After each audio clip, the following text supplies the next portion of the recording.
Friends, మేము రాయలసీమలో అన్నం చేసుకొని తింటున్నాము. దొగ్గడ చేసుకుంటున్నాము.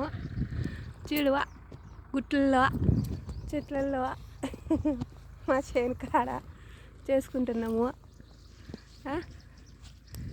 అన్నము.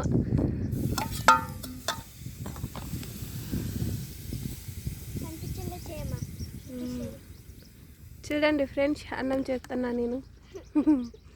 బాగున్నది అనుకుంటున్నాను. చూడండి ఒకసారి. పచ్చల పొలాలలో అడవిలో బాగా చేస్తున్నా వంట.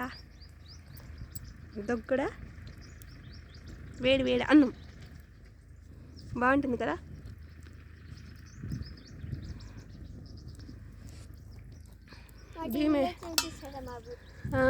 భీమే వేసినాను ఆల్రెడీ. చూడండి ఫ్రెండ్స్, 10 ఏళ్ళ తర్వాత మా ఊళ్ళో వచ్చి నేను అన్నం చేసుకొని తింటున్నాను. ఊర్లో చేయాలనిపించింది కట్ల పొయ్యి మీద దొగ్గడ. ఇది అన్నం చేస్తున్నా, వేడి వేడి అన్నం. బాయ్.